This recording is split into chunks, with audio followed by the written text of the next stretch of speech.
రుణమాఫీపై రైతులు కాంగ్రెస్ నేతలు రైతు వేదికల దగ్గర సంబరాలు జరిపారు. రేవంత్ సర్కార్ మాట ఇస్తే ఖచ్చితంగా అమలు చేస్తుందన్నారు. రుణమాఫీపై రైతులు ఆనందం వ్యక్తం చేస్తున్నారు. 1,00,000 నుంచి 1,50,000 వరకు రుణమాఫీ పొందిన రైతులంతా రేవంత్ ప్రభుత్వానికి కృతజ్ఞతలు చెబుతున్నారు. ఇదే అంశంపై మరింత సమాచారం కరీంనగర్ నుంచి మా ప్రతినిధి శ్రీనివాస్ అందిస్తారు.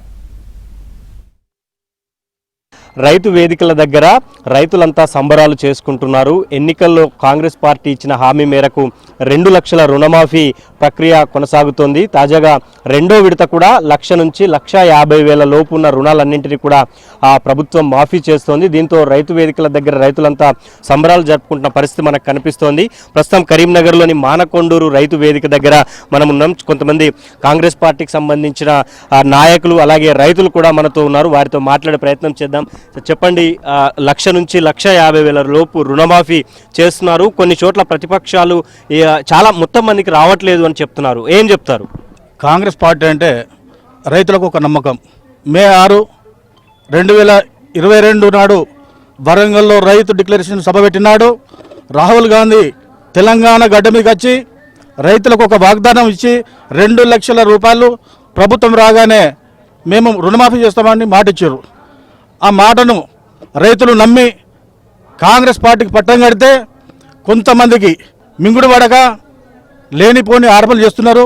రైతు వేదికల దగ్గర ఎట్లాంటి పరిస్థితి ఉంది? రైతులు ఏం చెప్తున్నారు? మొదటి దఫా రుణమాఫీ అంటే 1,00,000 రూపాయలు అయిపోయింది.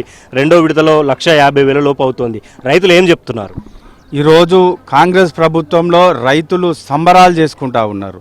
కొంతమంది గిట్టని వాళ్ళు చెప్పిన మాటలే తప్ప ఈరోజు ఏకదాటిగా కాంగ్రెస్ ప్రభుత్వం ఒక మాట గత ప్రభుత్వం 10 సంవత్సరాలు 1,00,000 రూపాయలు రుణమాఫీ చేయలేకపోయింది.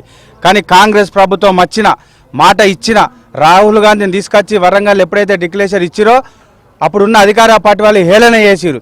ఎక్కడ సాధ్యమవుతుంది 2 లక్షల రుణమాఫీ అని. కానీ మాట అంటే మాటగా దేశానికి రైతు వెన్నుముక అయితే రైతుకు కాంగ్రెస్ పార్టీ వెన్నుముకగా ఈరోజు నిలిచింది. అది మేము అందరం కూడా గర్వపడతా ఉన్నాం.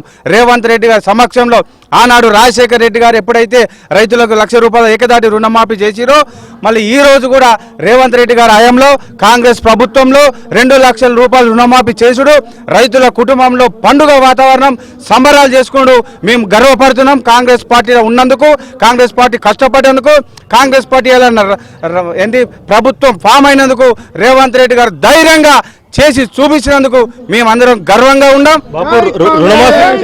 రుణమాఫీ అయిందా మీది? ఏం చెప్తారు? రుణమాఫీకి సంబంధించి ఏం చెప్తారు?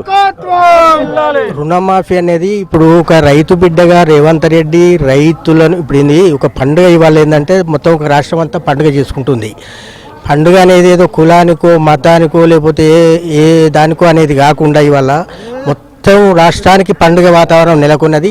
పోతే ఇంకోటి ఏంటంటే అందరి కష్టాలు తెలిసిన రైతు బిడ్డగా ఇవాళ ఒక రాష్ట్రానికి ముఖ్యమంత్రిగా ఉండు అనేది ఈ రాష్ట్రం చేసుకున్న పుణ్యము. మా రైతులందరికీ ఇది చాలా గొప్ప విశేషము. రైతు బిడ్డగా ఆయన చేసినది చాలా హర్షణీయమైన ముచ్చట. ఒక కుటుంబంలో రేషన్ కార్డులో 2-3 ఉండి టెక్నికల్గా వాళ్ళది అక్షరం మిస్టేక్ అయ్యి ఆన్లైన్లో అక్షరం మిస్టేక్ అయి రాని వాళ్ళకు మళ్ళీ ప్రభుత్వం కూడా సడలింపించింది. ఫస్ట్ దశలో మిస్టేక్ అయిన రెండో దశలు ఇస్తుంది. రెండో దశలో కూడా ఈరోజు నాకు 1,20,000 రూపాయలు నాకు మాపైంది. నాకు సంతోషం. నేను కాంగ్రెస్ లీడర్గా ఒక రైతు బిడ్డగా సంతోషం వెలుగుస్తూ రేవంత్ రెడ్డి గారు గతంలో రాజశేఖర్ రెడ్డి ఏది విధంగా చేసిండో అప్పుడు కాంగ్రెస్ ప్రభుత్వం మాట ఇస్తే మాట వినుంది. అదే మాట విని అప్పుడు చేసిండు. ఇప్పుడు కూడా రైతులకు రేవంత్ రెడ్డి గారు మాట విన ఉండి రుణమాఫీ చేసి సంబంధిత పనిముట్లు కానీ 500 బోనస్ కానీ రుణమాఫీ రాని టెక్నికల్ వల్ల వారికి సంబంధించి బాధ్యత తీసుకుంటారు. బరాబరి కాంగ్రెస్ పార్టీ నాయకత్వం తీసుకుంటుంది. రేవంత్ రెడ్డి గారు తీసుకున్న సంబంధిత లోకల్గా ఉన్న నాయకులకు కూడా బాధ్యత తీసుకొని టెక్నికల్ ప్రాబ్లం ఉంటే అధికారులకు విన్నవించుకుంటూ మేము ఆ సమస్య పరిష్కరించే దిశగా ఆలోచన చేస్తాం. ప్రతి రైతు వేదిక దగ్గర రైతు క్లస్టర్ల దగ్గర రైతులంతా సంతోషం అయితే వ్యక్తం చేస్తున్న పరిస్థితి మనకు కనిపిస్తోంది. వీడియో జర్నలిస్ట్ సంపత్తో శ్రీనివాస్, ABN ఆంధ్రజ్యోతి, కరీంనగర్.